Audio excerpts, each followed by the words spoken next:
साहित्य नरेशन।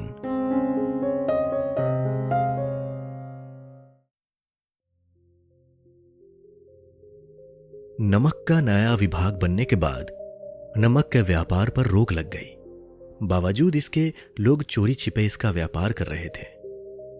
नमक का व्यापार करने के लिए कई हथकंडे अपनाए गए। व्यापारियों ने कभी घूस देकर तो कभी अपनी चालाकियों से इस व्यापार को अंजाम दिया। इधर कुछ अधिकारी नमक विभाग में दरोगा पद के लिए लाइन में खड़े थे। यहां तक कि वकील भी इस विभाग को अपने कब्जे में लेने के लिए उत्सुक थे।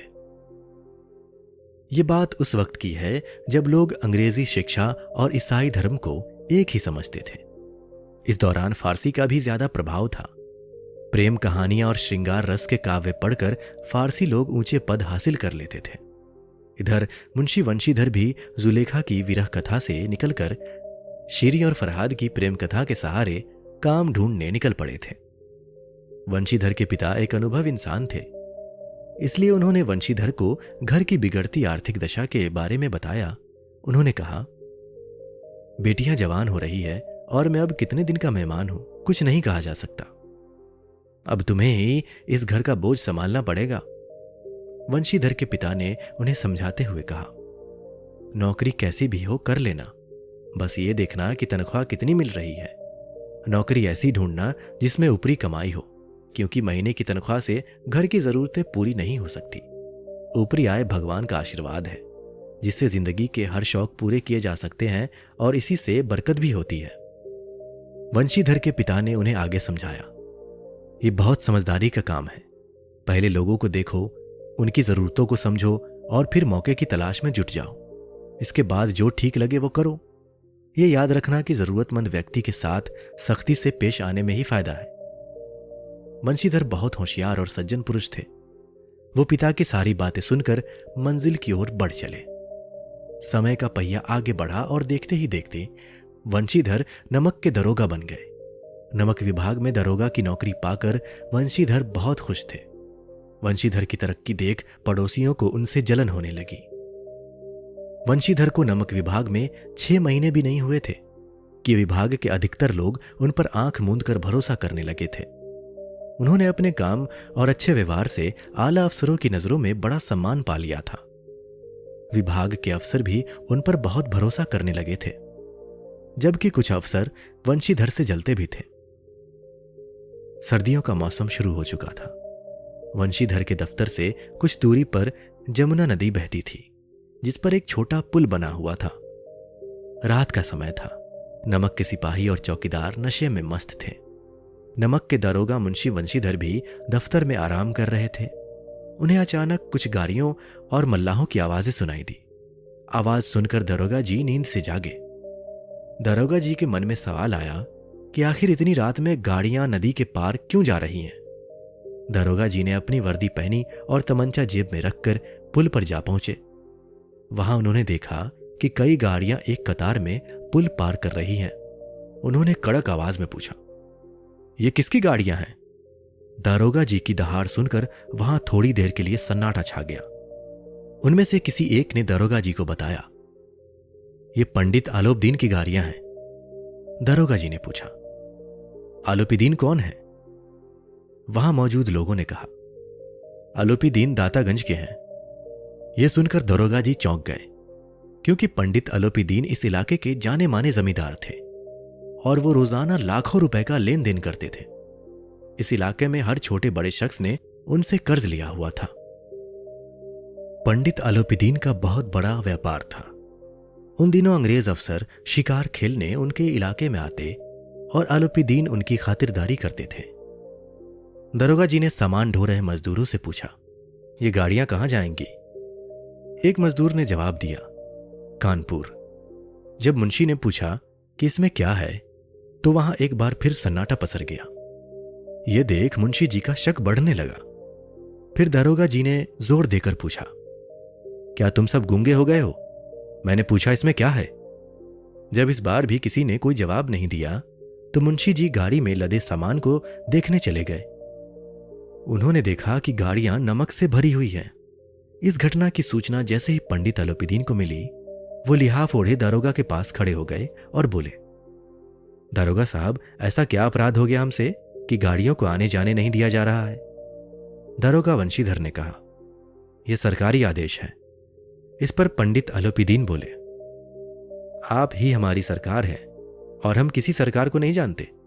ये तो आपका और हमारे घर का मामला है। हम कभी आपसे बाहर हो सकते हैं क्या? आपने बेवजह तकलीफ उठाई। अलोपीदीन ने आगे कहा, ऐसा हो नहीं सकता कि इधर घाट से जाएं और आपकी सेवा न करें। मैं तो खुद आपकी सेवा करने के लिए आ रहा था। लेकिन वंशीधर पर पंडित अलोपीदीन की बातों का कोई असर नहीं हुआ। वंशीधर एक ईमानदार दरोगा थे, इसलिए अलोपीदीन की घूस देने की बात पर बोले, मैं उन अफसरों जैसा नहीं हूं जो पैसों के लिए अपना ईमान बेच देते हैं। मैं आपको हिरासत में लेने आया हूं और आपको मेरे साथ चलना होगा। मेरे पास बात करने का समय नहीं है। इतना कहकर दरोगा जी ने जमादार बदलू सिंह से अलोपीदीन को हिरासत में लेने को कहा। वंशीधर के कड़क रवैये से पंडित अलोपीदीन हैरान रह गए। वहां मौजूद सभी लोगों में हलचल मच गया।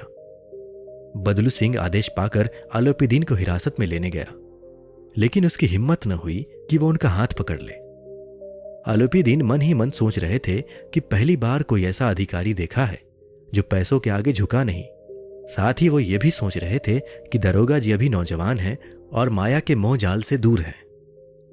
पंडित अलोपीदीन ने बड़ी विनम्रता के साथ कहा, बाबू साहब, ऐसा ना कीजिए, हम मिट जाएंगे। हमारी इज्जत मिट्टी में मिल जाएगी। हमारा अपमान करने से आपको क्या हासिल होगा? हम आपसे अलग नहीं हैं। अलोपीदीन की अर्जी पर वंशीधर गुस्से में बोले, मैं आपकी कोई भी बात सुनना नहीं चाहता। इधर अलोपीदीन का यह भ्रम अभी तक नहीं टूटा था कि पैसों से कभी किसी को खरीदा जा सकता है।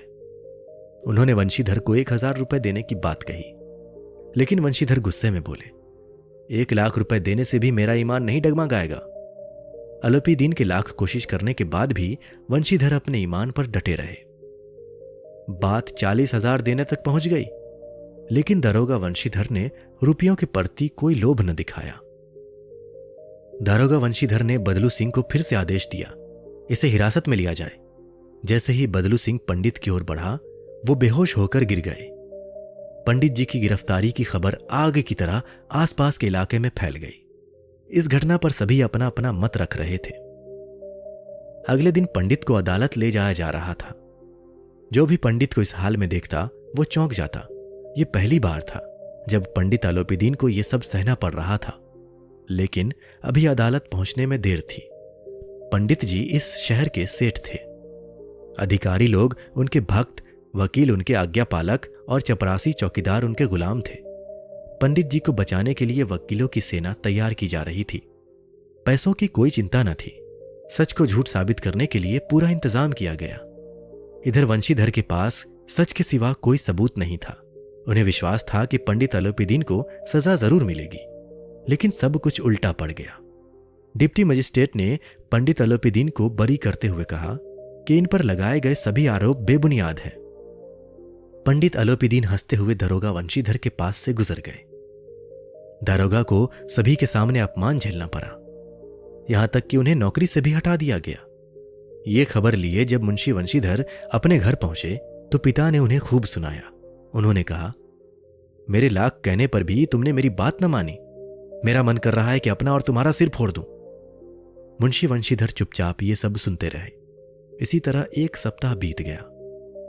शाम का समय था। मुंशी के घर एक सजा धजा रथ आकर थमा। वो पंडित अलोपीदीन थे। उन्हें देखते हुए मुंशी के पिता दौड़े दौड़े उनका स्वागत करने के लिए आगे बढ़े और उन्हें झुककर सलाम किया। उन्होंने पंडित जी से माफी मांगते हुए कहा, नालायक लड़का है, इससे अच्छा होता कि हमें भगवान निसंतान रखता। इस बात पर पंडित जी ने कहा, ऐसा मत कहो, धर्म पर चलने वाले लोग बहुत कम होते हैं। वंशीधर की ओर बढ़ते हुए पंडित जी ने कहा, दारोगा साहब इसे खुशामद न समझे, क्योंकि खुशामद करने के लिए मैं इतनी दूर ना आता। उस रात आपने मुझे हिरासत में लिया था, लेकिन आज मैं खुद अपनी इच्छा से आपकी हिरासत में आया हूं। मैंने हजारों अमीर देखे, हजारों ऊंचे अधिकारियों से काम करवाया, लेकिन आपसे हार गया। मैंने सभी को अपना और अपनी दौलत का गुलाम बनाकर छोड़ दिया, लेकिन आज आप मुझे आज्ञा दें कि मैं आपसे कुछ विनती करूं। वंशीधर को लगा कि पंडित उन्हें बेइज्जत करने आया है, लेकिन उनकी इन बातों को सुनकर उनका भ्रम दूर हुआ। मुंशी वंशीधर ने स्वाभिमान के साथ उनका सम्मान किया। वंशीधर ने पंडित जी की ओर देखा और धीमी आवाज में कहा, यह आपकी उदारता है। मैं धर्म में जकड़ा हुआ था, नहीं तो मैं आपका दास हूं।